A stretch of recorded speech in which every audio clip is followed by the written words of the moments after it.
Boa noite. Boa noite. Good noite. Vamos para a nossa escola bíblica e vamos abrir as nossas Bíblias em Efésios capítulo 6.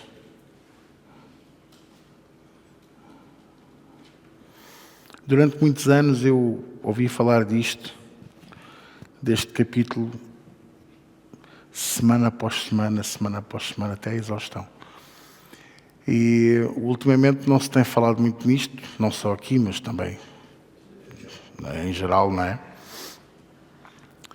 Mas uma coisa é certa, esta semana nós tivemos uma experiência, a nossa igreja, tremenda, em que por 2 ou 3 vezes apareceram-nos potestades para tentar travar o avanço da casa de Deus. Obviamente que não apareceram na sua glória, não é? Apareceram através de alguém que tentou, passando a redundância, tentou intentar qualquer coisa. Mas Deus é maior, e Deus é mesmo muito maior. Deus está muito acima. Eu acho que a melhor forma que eu tenho de explicar isto é isto. É assim, antes da gente ler e eu explicar o que eu quero explicar. A melhor forma que eu tenho de vos explicar isto e de vos fazer ver isto é desta maneira que eu vou tentar dizer-vos.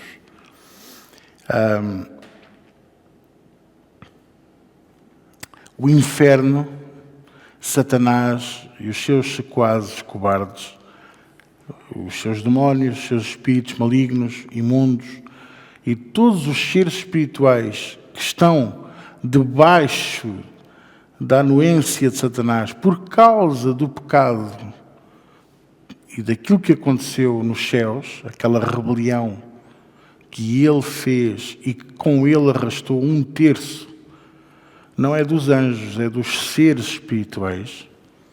Eu já vos vou mostrar porque é que eu estou a dizer isto. Ele tem debaixo da sua liderança, vamos dizer assim, aliás, eles ficaram amarrados à anuência de Satanás, mesmo sendo superiores a ele. Porque às vezes a gente pensa assim, era um querubim ungido, é o topo. Não, Deus é o topo e não há ninguém que lá chegue.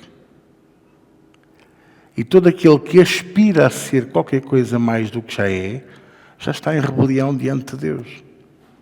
Porquê? Porque Deus é que é Deus.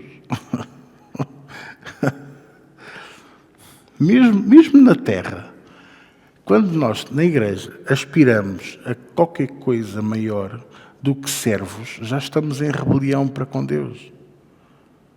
Porque Ele próprio, através do seu Filho Jesus, disse: aquele que quer ser o maior, seja o menor. E Ele também disse, referindo-se a João Batista, que sendo o último profeta do Velho Testamento, era o maior deles todos. Mas o maior profeta do Velho Testamento era o menor servo do Novo Testamento, portanto, do reino de Deus. Isto é muito forte. Portanto, não há de ser uma coisa estranha ver os grandes profetas do Velho Testamento que fizeram grandes coisas, que nos deixaram um grande legado, a estar na porta, a receber-nos, a servir-nos, porque pela boca de Jesus, o maior deles é o menor do reino dos céus. E aquilo que no reino dos céus pensa ser o maior é o menor, vai ficar lá para o fundo mesmo. E uma das coisas que eu vejo muito na forma de agir de Satanás, para além de uma hierarquia muito vincada, muito forte, e quando ele exerce a sua influência, escutem bem o que eu vos vou dizer, quando ele exerce a sua influência, seja numa empresa, numa igreja, num negócio, numa família, o primeiro sintoma é logo a hierarquização. Começa logo a haver o princípio de honra a um elemento da família. Começa logo a haver aquela corte. Não, tens que agradar àquela pessoa. Isto já é provas de que há uma influência maligna tremenda a dominar aquela casa, aquela família, aquela empresa, aquela igreja. Vocês estão-me a compreender? Porque ele precisa de se sentir honrado, porque ele foi desonrado ao ser acusado de rebelião e ser expulso de tudo o que ele sempre conheceu em toda a sua existência. Vocês estão a compreender? Jesus nasceu humilde, foi experimentado nos trabalhos, aprendeu com os mestres, buscava a Deus, teve que ser batizado nas águas e no Espírito, esperou 30 anos para poder manifestar o ministério que Deus Pai tinha preparado para ele. O ministério dele durou 3 anos e meio, portanto, ele podia ter começado logo com 15 anos, logo com 12, ou com 18, fosse qual fosse a idade, como eu agora vejo. Irmãos, eu vinha no comboio com a minha mãe da igreja e tinha 6 anos, 7, 8 anos, e eu punha-me em pé em cima do banco e eu pregava Jesus. Mas isso não fez de mim um pregador. Eu precisei de fazer uma escola bíblica, eu precisei de aprender, eu precisei de cair com o meu queixo no chão, eu precisei de cometer erros, eu precisei de viver a minha vida com Cristo para que pudesse estar apto, certo? Estar apto a ser um opereta, a ser um servo, a ser um remador da nau tremenda que é o reino dos céus. E eu hoje vejo miúdos de 12 anos, 15 anos, chamam-lhes agora profetas mirins, pastores mirins. Um miúdo de 15 anos vai aconselhar um casal? Não pode. Um miúdo de 15 anos, ou uma outra que anda aí com 17, que tem 17, que anda a dar conselhos de casamento. Então, mas o que é isto? Ela não sabe nada da vida, ela própria nem sabe o que é que vai ser amanhã, quanto mais dar conselhos. Eu dou conselhos da Bíblia. Não dá nada. Tem frases criadas na cabeça dela, exato, frases feitas, decoradas na cabeça dela, e é uma tal de Vitória, não sei o quê, e anda ali, um robô que anda ali, que repete sempre a mesma coisa, porque recebe um cachê de 3.000 e tal reais por cada reunião, por cada igreja que visita.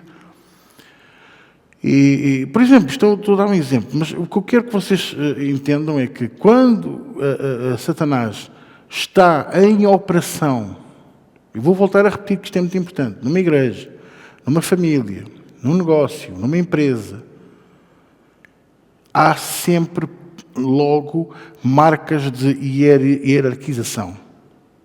Há um primeiro, há um segundo, há um subcomandante, há um subalterno, há um que...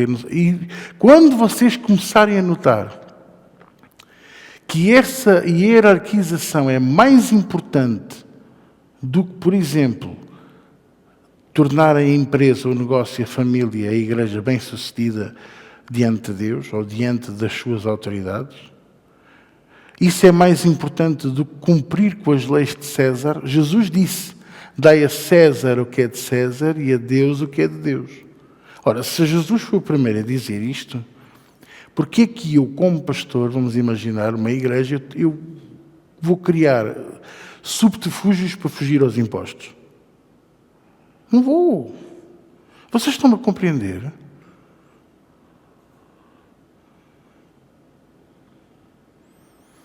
E eu estou a falar muito a sério. Porquê? Porque nós estamos a enfrentar potestades, nós no geral, não estou a falar de igreja, estou a falar de nós individualmente, que nem sabemos que são potestades. Porque por vezes não as sabemos reconhecer e elas falam para nós. E cada uma tem uma forma de agir. Há umas que vêm para nos intimidar. Aquelas que dizem assim: não é possível. E às vezes você nem sequer acabou de apresentar o seu plano, o seu desejo, aquilo que você gostava de... Não é possível. Outras dizem que sim, mas fazem você perder a esperança em burocracias, atrasos, E pedem mais este documento, e pedem mais aquele, e mais isto. Existe uma outra potestade que eu chamo-lhe o eucalipto financeiro. Você paga um serviço e depois, olha, houve aqui um desvio, tenho que pagar mais. Há uma potestade financeira que domina o Estado de 99,9% dos países deste mundo. A autoestrada está orçamentada em 300 milhões, mas ainda vão a meio e já gastaram 400. Os produtos são mais caros. Não. É aquela potestade que levam os fulanos a irem lá de noite roubar a pedra. Vão no outro dia e roubam o cobre. Põe os funcionários a fazer coisas indecentes. Põe a empresa a ter desejo de lucro maior. Não, isto está mais caro. A mão de obra, temos que fazer horas extras para concluir no prazo. Já não vai ser 300, vai ser 500. Vocês estão a compreender? Vocês estão a reconhecer o que eu estou... É porque eu estou a falar... E a nível de igreja, é as honras. Quando vocês virem numa igreja aquela necessidade de honrar o pastor da igreja, o líder da igreja, o anjo da igreja, como diz em Apocalipse, quase mais do que Jesus, há uma potestade que domina sobre aquela igreja. E está sentada na primeira fila e ninguém vê. E pior, ela tem poder e tem autoridade para abençoar aqueles que honram o líder dessa forma, porque é idolatria. E quando há pecado e idolatria, já não é Deus que responde. É um Deus com um D pequeno. E esta? E você diz-me assim, você está a falar nisto tudo e para quê? Para quê? Porque eu vou-vos dizer, nós temos estado a enfrentar potestades e vamos enfrentar potestades na nossa vida, sem saber que o são. E essas potestades, você não precisa de fazer jejum para expulsar. Você não precisa de subir escadas e o bom Jesus de Braga para... Não, é você, assim que você reconhecer, é expulsá-la em nome de Jesus. Ordená-la para descer do lugar onde está, para debaixo dos seus pés, em nome de Jesus. Repreender aquele demónio, vocês estão a compreender? Repreender aquela potestade para debaixo dos nossos pés. E ela sai, ela tem que sair. Agora, não pense que você diz isto uma vez e ela vai embora. Ela vai, mas ela fica ali atrás de um pilar. Fica ali no virar da esquina. E assim que você relaxa, ela volta. E já não volta com o mesmo nome. Volta com a mesma ação, mas com outra forma de agir. E por isso é que eu digo-vos que é muito fácil o crente deixar-se enganar, porque nós estamos à procura sempre de estar cómodos, confortáveis. Vocês estão-me a compreender? E Jesus disse que o Filho do Homem não tinha onde repousar a cabeça. Ele não estava a dizer que não tinha onde dormir. Ele até tinha. Quantos naquele tempo não o convidariam? Vem dormir na minha casa. Come pão aqui comigo. Janta comigo. Que honra ter o Rabi e o Messias na minha casa. Até o Zaqueu, que era um filho da mãe. Pode-se dizer filho da mãe, não se pode. Pronto. Até o Zaqueu o convidou para jantar. Simão o leproso. Quem é que vai jantar à casa de um leproso, sabendo que aquilo pode... A doença é contagiosa, não era, é contagiosa. E na altura que não havia sequer ainda medidas de higiene para poder proteger. Mas Jesus foi, e os discípulos também. Portanto, vamos lá ver. Era uma honra ter o Mestre, ter o Messias na minha casa. E porquê que ele diz, o Filho do Homem não tem onde reclinar a cabeça? O Filho do Homem não vem para trazer conforto. Ele não vem para nós ficarmos cómodos. Ele vem para nos pôr a mexer. Ele vem para nos pôr sempre em alerta. Ele vem para nos agitar. Ele vem para nos agitar. Eu pensava que quem nos agitava era o diabo. Não, é Jesus que nos agita. Não é o diabo que te acorda de noite, é Jesus que te acorda de noite para tu orares. É o Espírito Santo que sussurra ao teu ouvido quando tu pecas, não é o diabo. O diabo até te bate palmas e diz: é espetacular, pá. Fazes tudo o que eu quero. Mas é Jesus e é o Espírito Santo de Deus que vem agitar-nos no nosso espírito e vem pôr aquele peso. Pecamos, eu falhei diante de Deus, não me desligue, parece que nos falta o ar, parece que estamos a afogar. Isso não é conforto. Ok? Vocês estão-me a entender ou não? O apóstolo Paulo tinha uma vida confortável. E no dia em que entregou a vida a Jesus, foi confrontado por ele passou a ser perseguido. Aí sim ele deixou de ter onde dormir, deixou de saber se podia comer no dia a seguir, deixou de saber até sequer se tinha dinheiro para viajar. Depender dos irmãos, ter que trabalhar, fabricante de tendas. Ele não precisava disso, ele era do Sinédrio, ele recebia dinheiro do Sinédrio, ele e a família. Mas ele largou tudo, e todo o conforto, e todo... Eu fiz isso há 18 anos atrás. Eu larguei o conforto, eu larguei o carro, eu larguei o dinheiro, eu larguei o título para andar agitado. Há 18 anos que eu ando agitado. Glória a Deus por isso é que eu estou vivo. Por isso é que eu estou vivo. Não estou adormecido, não estou morto. Mas o diabo ataca. Glória a Deus, porque o diabo só atira pedras às árvores que têm frutos. Nunca vi ninguém pegar numa pedra para atirar a uma figueira que não tenha lá um figozinho ou dois. É ou não é? Lá no Espreira, não tem nésperas, vou-lhe atirar uma pedra a ver se cai qualquer coisa. Não, eu vou tirar pedras, é aquela que tem nésperas que é para comer. Vocês estão a perceber?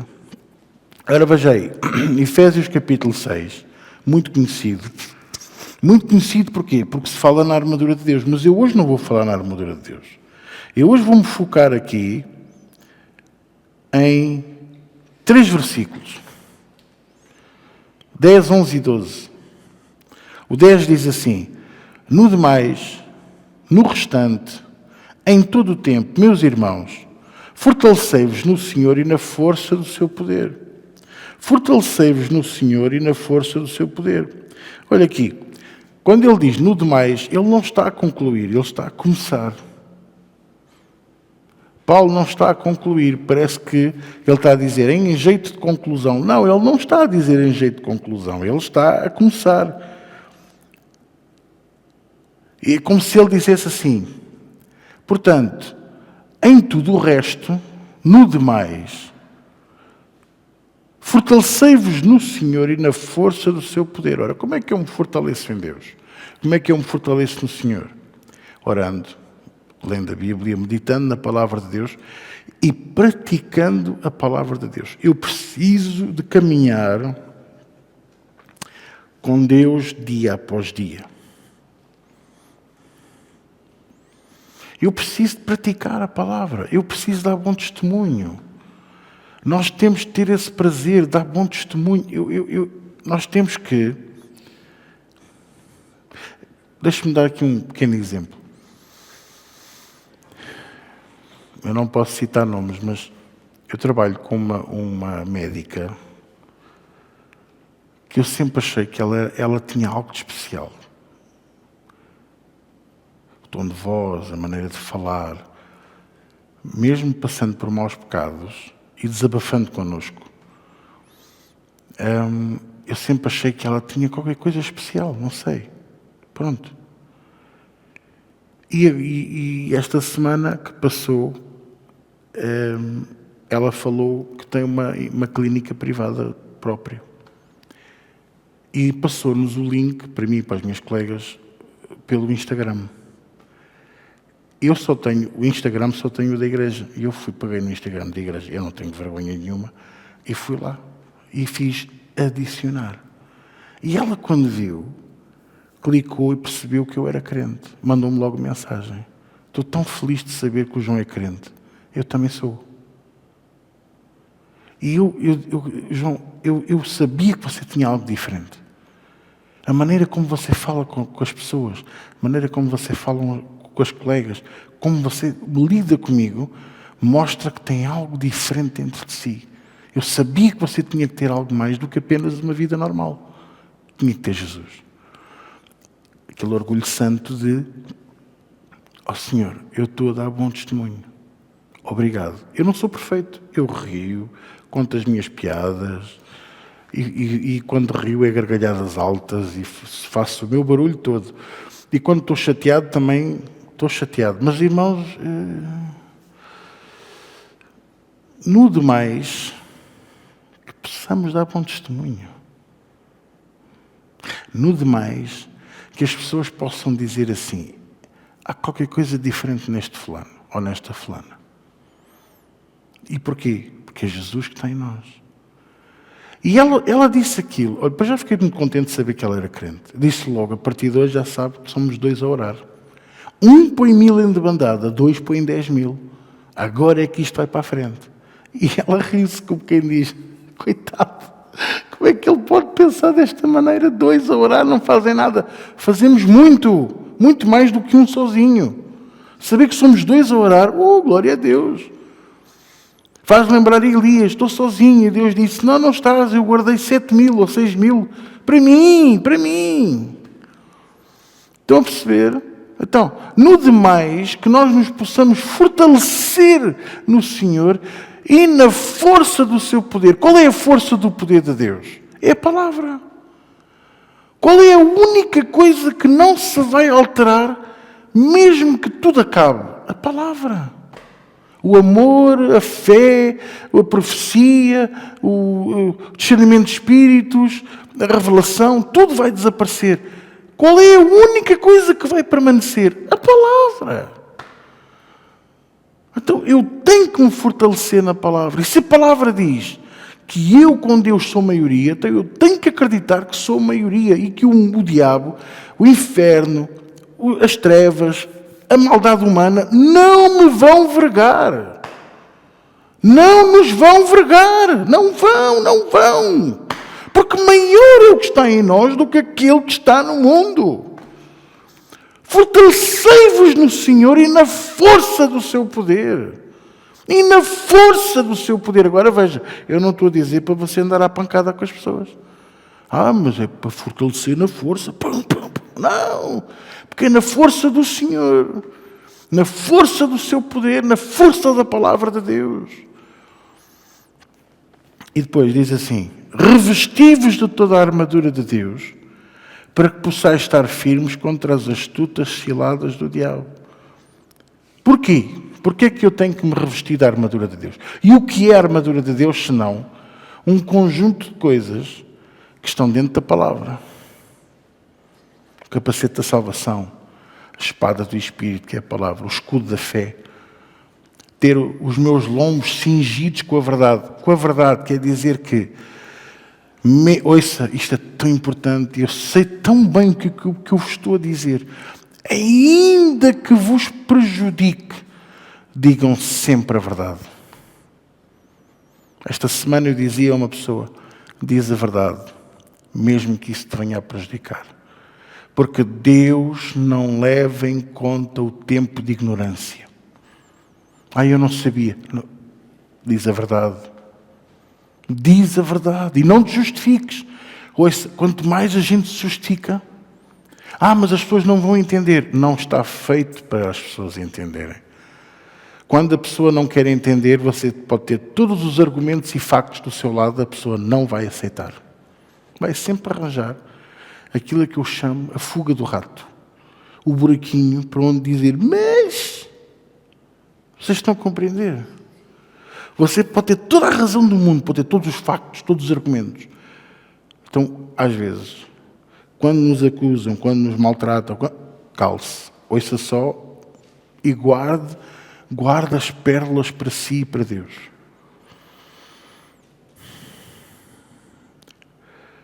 A armadura de Deus é o capacete da salvação, a espada do Espírito, o escudo da fé, os lombos revestidos com a verdade e a couraça da justiça. O que é a justiça? O que é que diz em Mateus 6,33?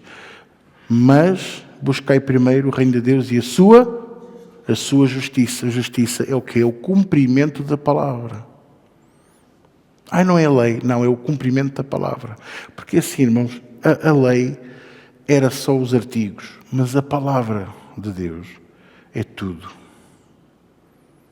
É tudo. Se eu me vou cingir à lei, eu vou precisar de mais artigos para abrir as exceções da lei. E a palavra justifica todas as coisas, a palavra por inteiro. A palavra diz para eu amar. A palavra diz para eu perdoar. A palavra diz para eu não olhar olho por olho nem dente por dente, que isso era de antigamente. A palavra diz para eu andar no Espírito e não na carne. A palavra diz muita coisa que nós ainda não conseguimos cumprir. Mas se nós buscarmos primeiro o reino de Deus, quer dizer, se eu puser os interesses do meu Deus primeiro que todas as coisas da minha vida, todas as coisas que Ele me falou naquele capítulo me serão acrescentadas. Não é as demais, que isso aí é uma tradução mal feita. Todas estas coisas vos serão acrescentadas. Todas. Não teremos falta de nada. Nada. Eu não tenho dinheiro para roupa, pastor, isto está difícil, é pagar contas e não sei o quê. E a sua roupa não se vai estragar, os sapatos não vão gastar. Deus vai nos proteger, como Ele fez isso com o povo de Israel durante 40 anos no deserto. Não compraram, não mudaram de Galaad, não compraram uma alparca, porque também não havia lojas no deserto. Digo eu, não sei, não é? Estou a ver ali o Moisés, ora a rocha de Quirite, a Zara, como é que chama a outra, muito conhecida? A Primark. Não! Era água, era maná e areia. E diz a Bíblia, e está lá, que os sapatos cresceram com eles. As Galaabes não se estragavam. O Senhor supriu, porque Ele prometeu. E esta promessa de nós pormos em primeiro lugar o reino dos céus e a sua justiça, o cumprimento da sua palavra, todas estas coisas vos serão acrescentadas. Inclusive, isto, estarmos revestidos de toda a armadura de Deus. Quer dizer, a nossa vida passa a estar protegida por Deus. E estar protegida por Deus é muito superior do que ter a proteção de alguma outra coisa qualquer que a gente possa... eu faço o Pai Nosso todos os dias. O Pai Nosso é uma oração tão poderosa que nós devíamos ter muito cuidado por a fazer assim em vão. Eu sou tão... Eu faço todos os dias. Vocês nunca me ouviram dar este conselho. Porque na religião tradicional não dizem a parte final. Teu é o reino, teu é o poder, tu é a glória. Só dizem a primeira parte. E é porque vem a mim, vem a mim, vem a mim. Mas nós dizemos todos os dias, teu é o reino, teu é o poder e tu é a glória. Mas depois não lhe damos, não damos a glória, não reconhecemos que Ele é poderoso por isso, porque não confiamos nele. E não somos capazes de cumprir os princípios, buscar primeiro o reino de Deus, os princípios do seu reino, e por isso estamos a dizer que Ele não é assim tão importante para nós, estamos a ser hipócritas numa das orações mais importantes da Bíblia. Desculpem, mas esta é a minha realidade. Por isso eu digo-vos, na minha comunhão com Deus, eu não peço muita proteção, eu agradeço a sua compaixão e misericórdia, porque eu sei que a compaixão e a misericórdia do meu Deus me protegem. O que é que diz no Salmo 23? E o presbítero Zé Manuel ama este salmo, que a bondade e a misericórdia me seguirão. Me seguirão. Espera. Vão andar atrás de mim.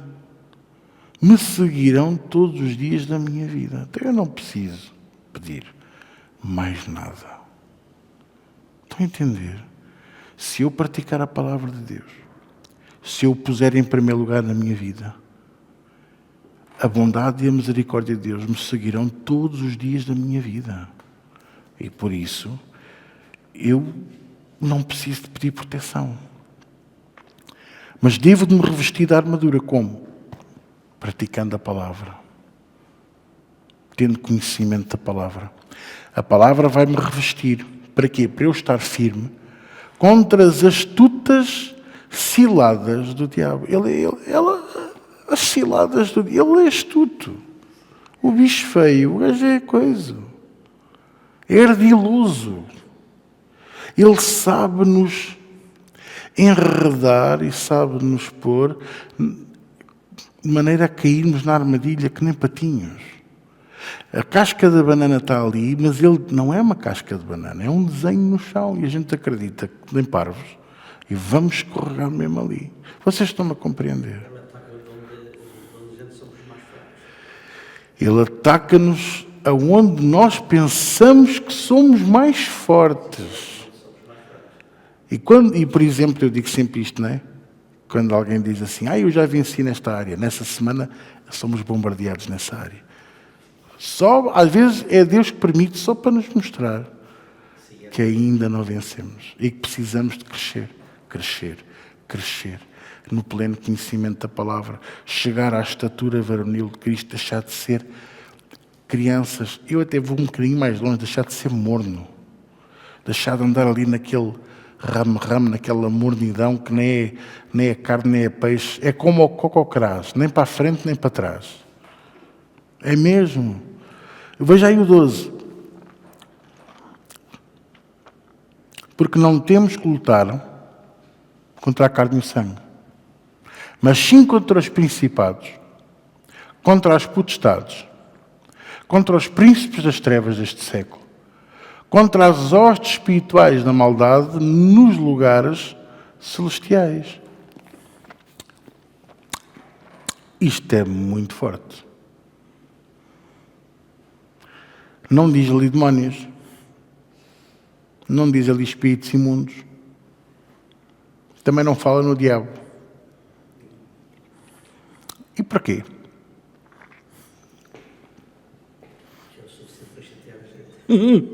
Não, estes são os que ninguém fala. Porque está lá um segredo. Põe lá outra vez, Tiago, faz favor. Aonde é que eles estão?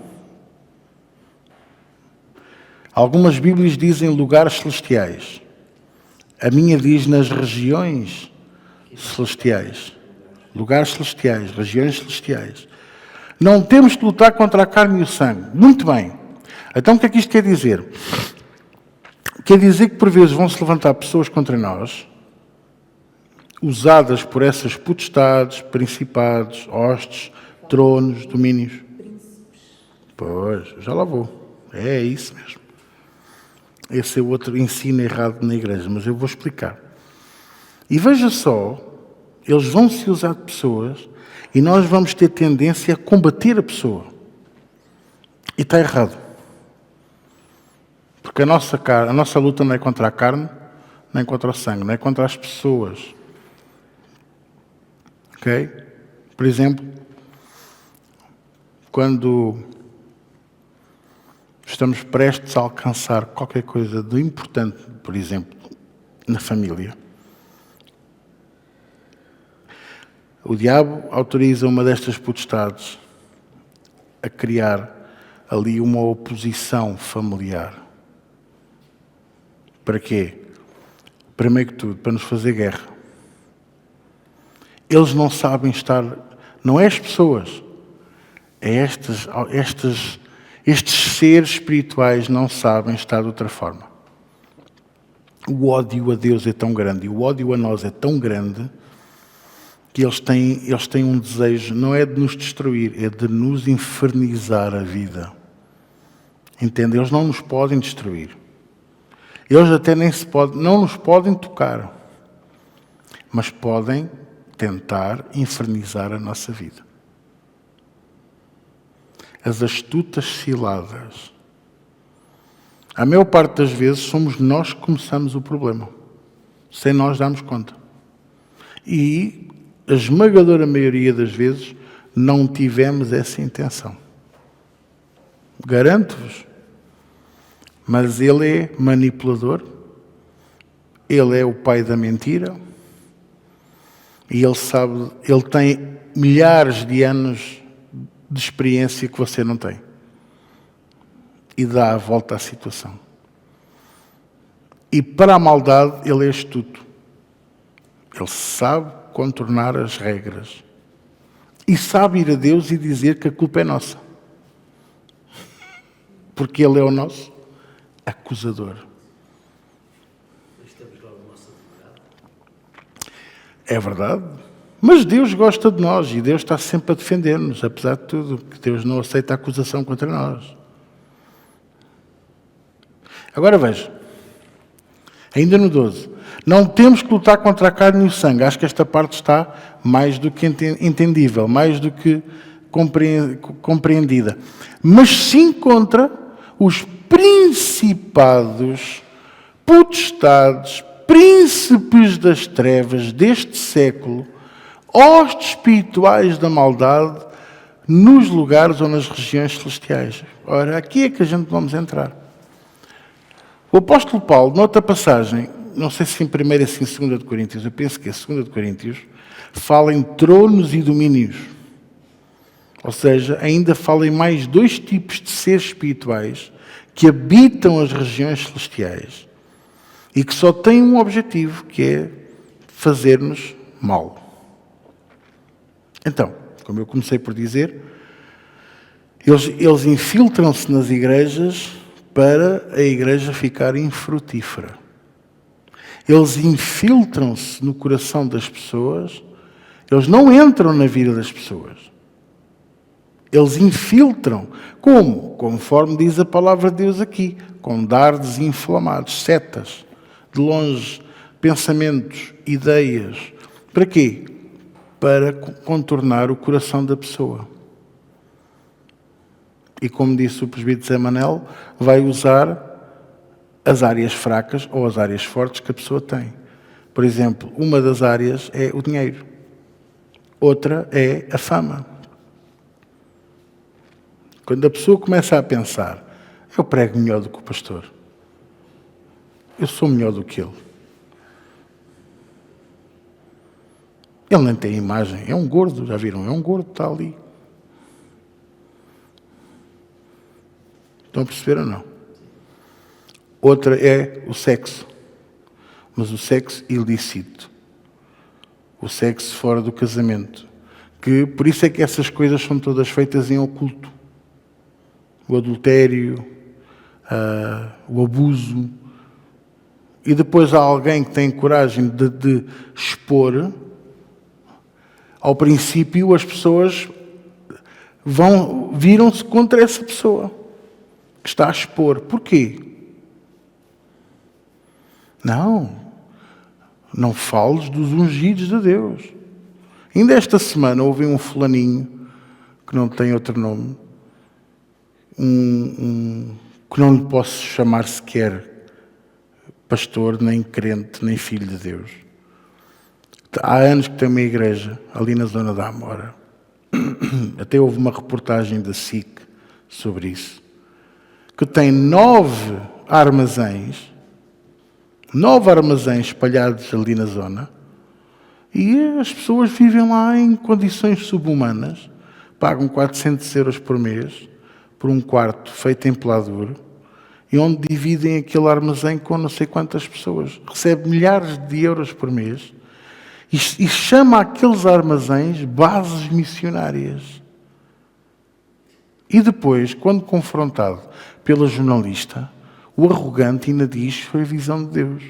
Eu sonhei e vi um portão cinzento. Ou seja, ainda diz que aquilo vem de Deus.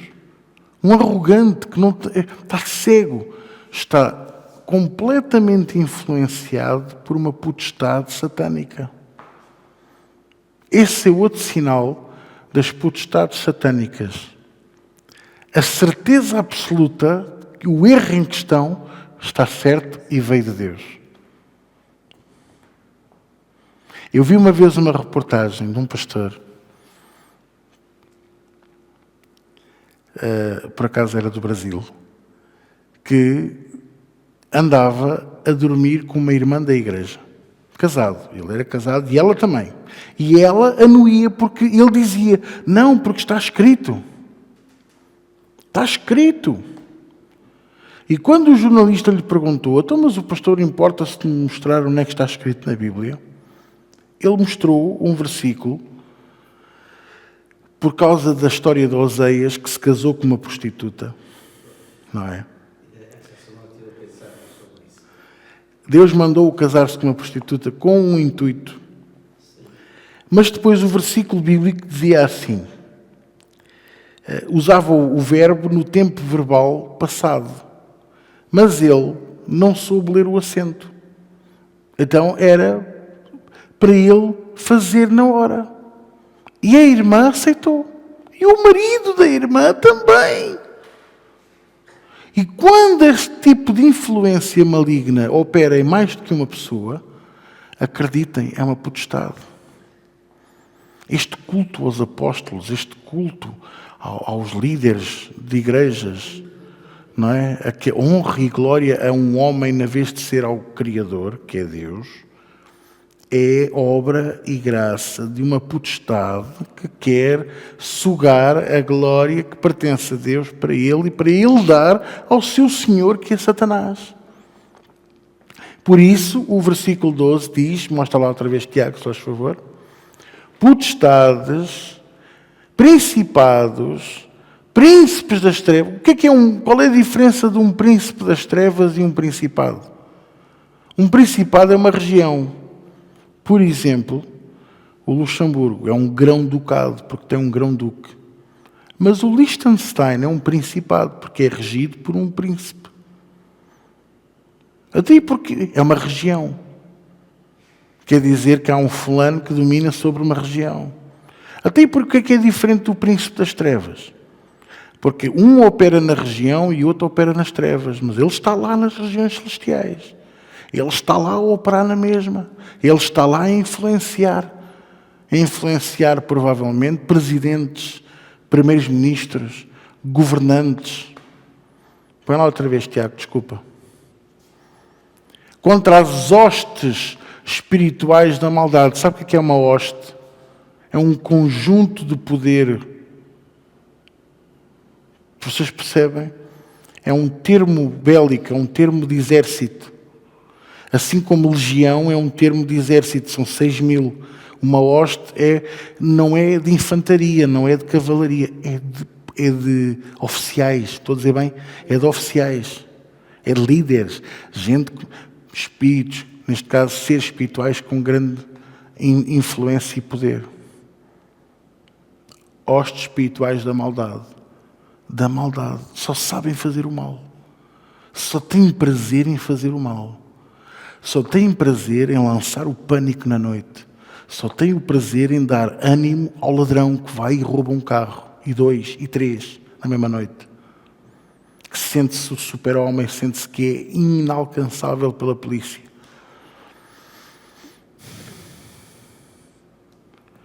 O fulano que viola 1, 2, 3 na mesma noite, acha-se o super-homem porque faz sexo com 3, 4 mulheres.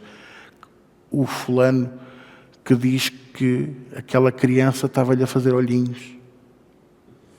O abuso sexual. É nojento, eu sei.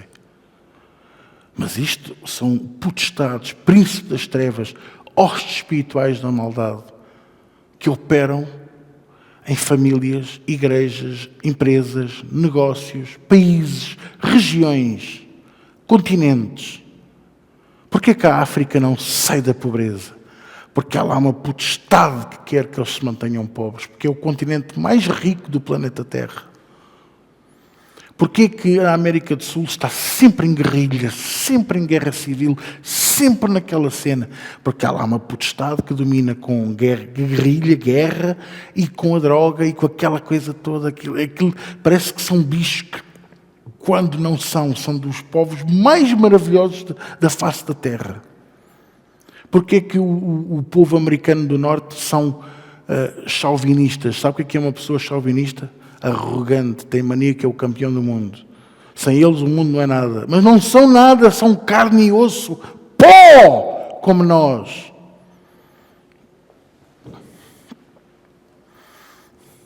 E se você for analisar, você vai perceber o que eu estou a dizer. Lembre-se de Daniel. Daniel estava a orar ao Senhor e ele esperou 3 semanas. 3 semanas pela resposta. Ele tinha uma comunhão com Deus tão grande que ele não estava habituado a esperar 3 semanas por uma resposta. Vocês compreendem isto?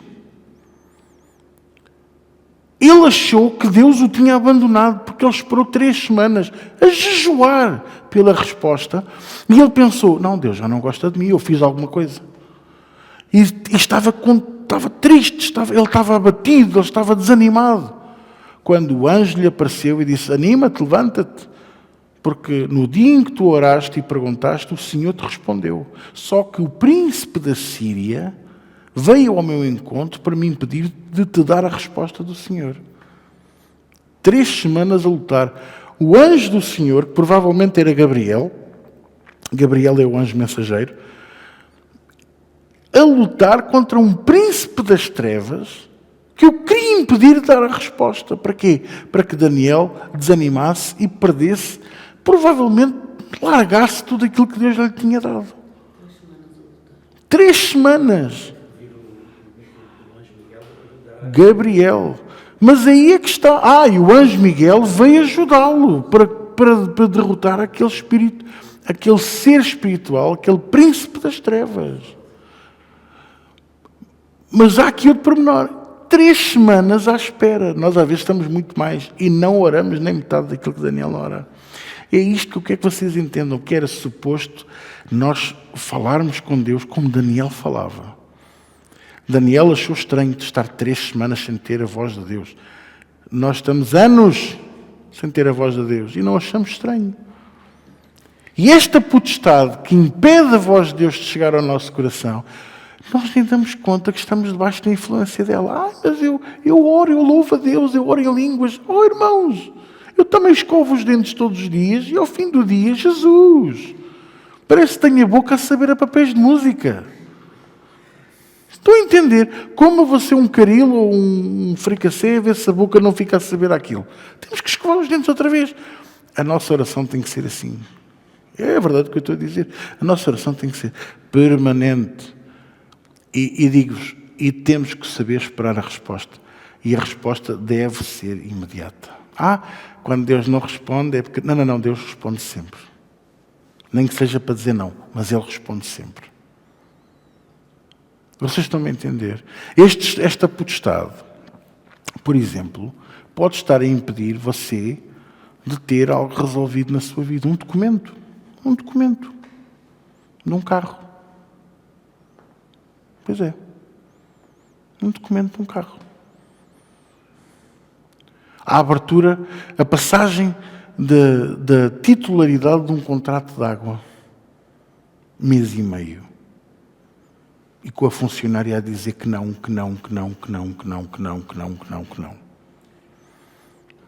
E o que é que nós fizemos? Oramos. Eu expulsei aquela potestade. Eu fui à casa de banho lá no hospital e eu repreendi aquela potestade e disse, sai da nossa frente, desta tua posição para o chão, para debaixo dos meus pés, em nome de Jesus. Em menos de uma semana ficou tudo resolvido. Analisem a vossa vida. O que é que está parado? O que é que está a atrasar? Pensem na vossa vida, pensem na vossa casa, pensem no vosso casamento, pensem na vossa família, pensem na igreja, pensem comigo. E vamos pôr essas potestades no lugar que lhes é devido, que é debaixo dos nossos pés.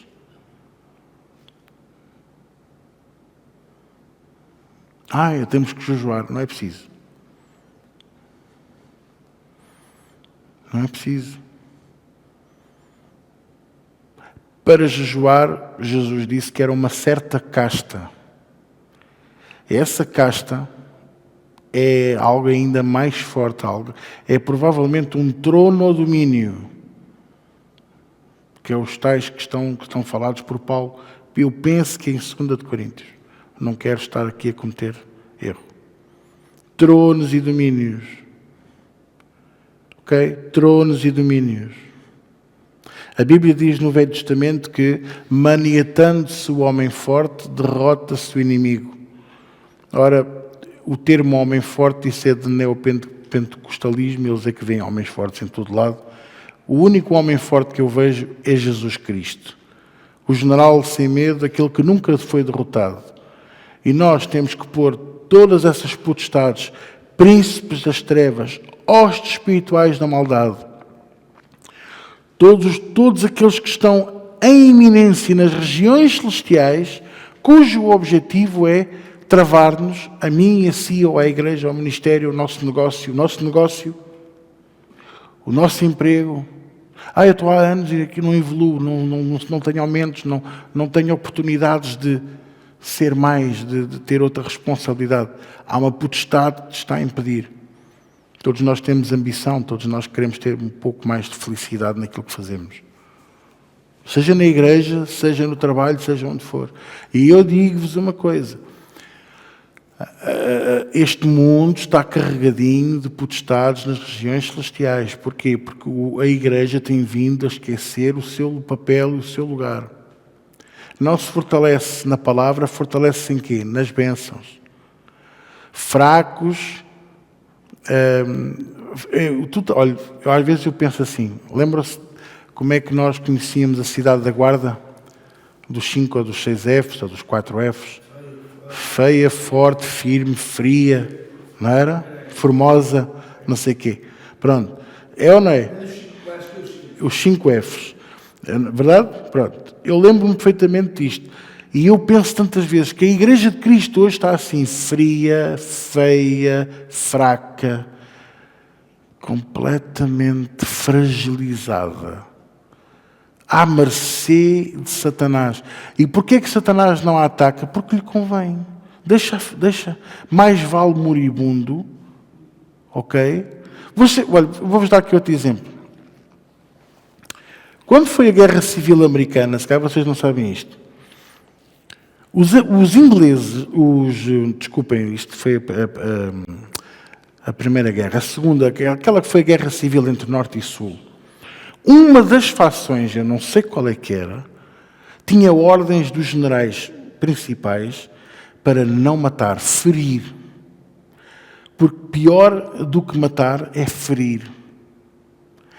Por exemplo, tens um exército com 10 mil e feres 5 mil, tu tens 5 mil a ocupar uma enfermaria, tens um exército que fica enfraquecido só com metade, mas depois tens que ter não sei quantos e irem cuidar daqueles 5 mil.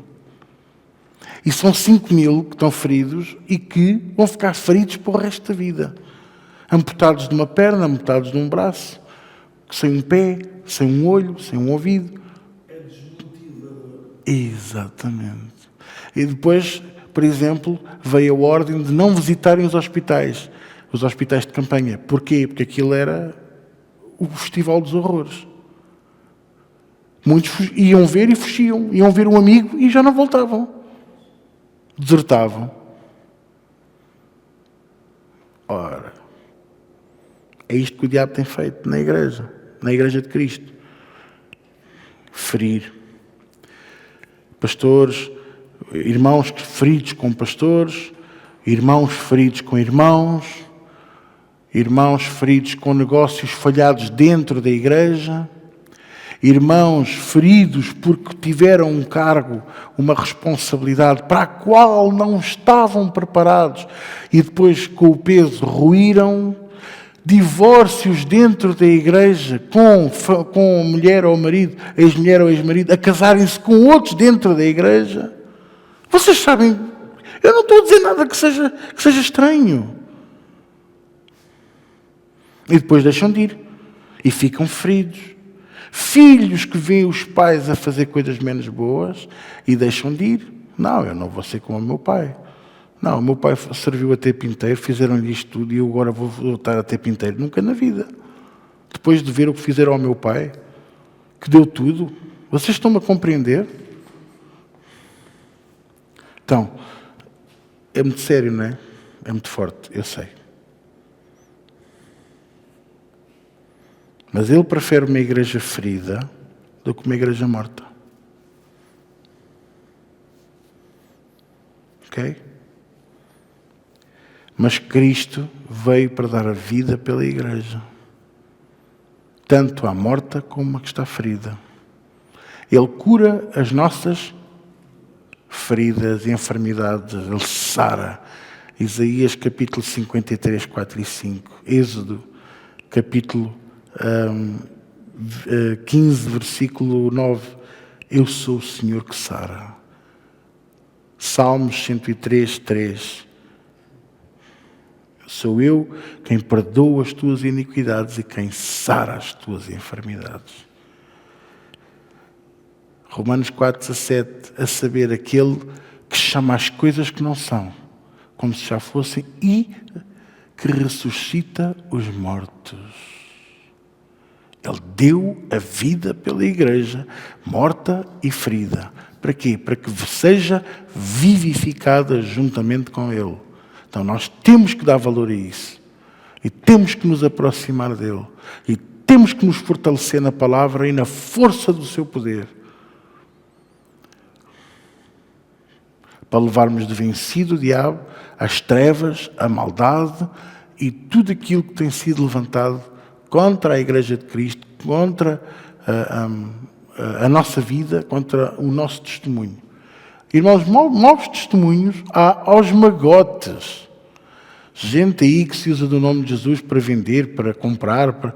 Vocês não imaginam, quando nós estávamos à procura de novas instalações, a tristeza que me deu. Houve dias de eu entrar no carro, depois de ir ver espaço e chorar copiosamente.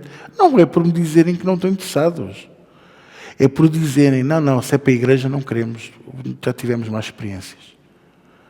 Abrem igrejas, abrem associações, durante um tempo recebem as ofertas e depois, quando estão com o cofre cheio, desaparecem e deixam as dívidas para os irmãos que assinaram a ata, que fizeram a assinatura da direção daquela associação, daquela igreja.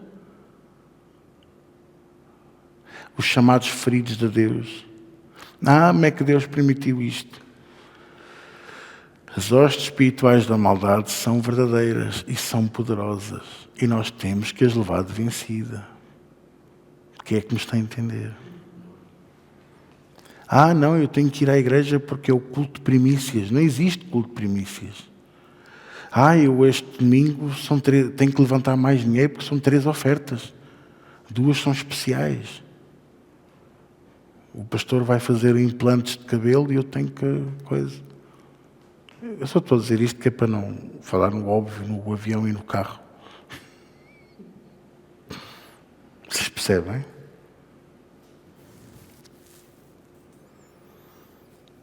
O banco não quer saber do honesto. O banco não quer saber quantas ofertas é que nós levantamos aqui.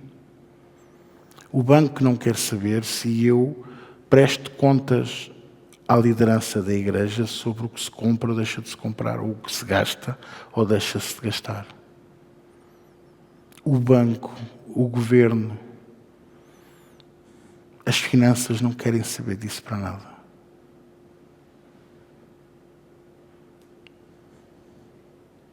Vocês estão-me a compreender? Eles veem o que é que os outros têm feito e partem do princípio que somos todos iguais. Mas, pastor, não somos. Pois é, mas usamos todos o mesmo nome, que é Jesus. Desejamos a todos a paz do Senhor. A paz, irmão. Lembra-se? Paz, Senhor. Parece que é um espirro. Paz, Senhor. É triste, não é? Mas eu sei. Eu estou a falar daquilo que eu sinto, daquilo que eu vejo. Vão para a política dizer que é a vontade de Deus. Vamos tomar posse do país à força. Eu sei o que é fé violenta. Eu sei o que é fé. Eu já agi em fé violenta. E agora há bem pouco tempo. Eu sei o que é tomar as coisas pela força. Mas não é físicas. Ok? O marido não pode tomar a esposa à força. Quanto mais a irmã. Deus falou-me, temos que ir ali ter uma conversa na horizontal. que engraçado. Uma irmã mais crescida diz logo ao pastor, que engraçado, Deus a mim não me falou nada. Mas o problema, qual é o problema de hoje em dia? É o pastor falou, não, foi Deus. Foi? Foi mesmo? Onde é que está a base bíblica? Ok? Onde é que está? Onde é que está? Mostra aí. Mostra aí, onde é que está na Bíblia?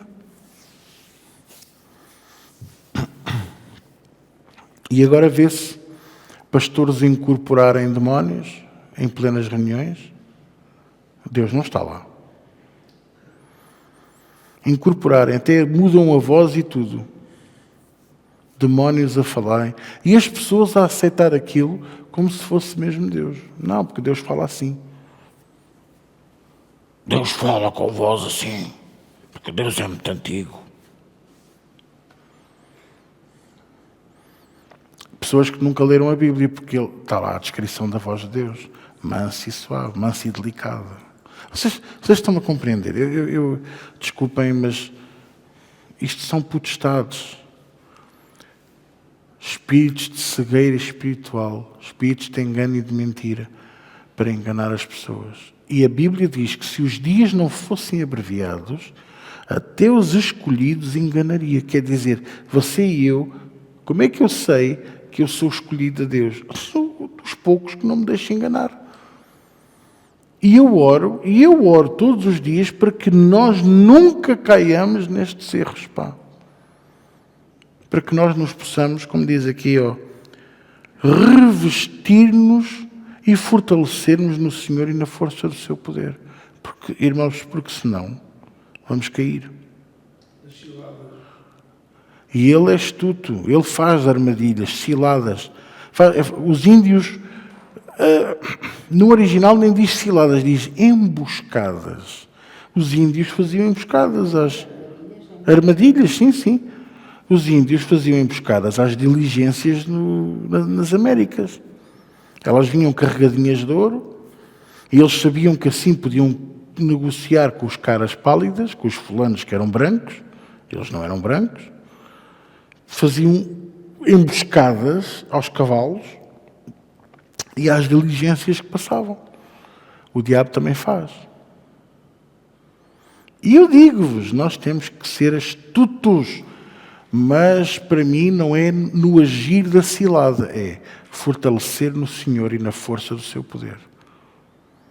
Fortalecer no Senhor e na força do seu poder. Porque o diabo pode preparar armadilhas, mas elas não vão funcionar. Elas não vão funcionar connosco. Ler e meditar e praticar. O que é que nos faz ser mais sublimes? É ser não somente ouvintes, mas praticantes. É lâmpada, Salmo 119, versículo 105. Lâmpada para os nossos pés, luz para o meu caminho é a tua palavra. Exatamente. Amém? E pronto.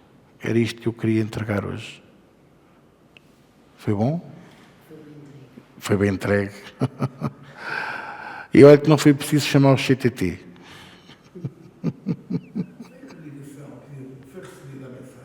Vamos orar? Paizinho, nesta noite, mais uma vez te damos muitas graças. Como teu servo eu te dou, Senhor, muita glória, muita honra, Senhor. Porque tu és o Senhor da glória, tu és o Senhor da honra. Tu és aquele que estás assentado no alto e sublime trono. Tu és o Senhor absoluto. Honra e glória são para ti, Senhor. Não só hoje, mas para sempre. E eu te dou graças, Senhor, pela tua palavra, porque ela de facto é a tua espada afiada de 2 gumes.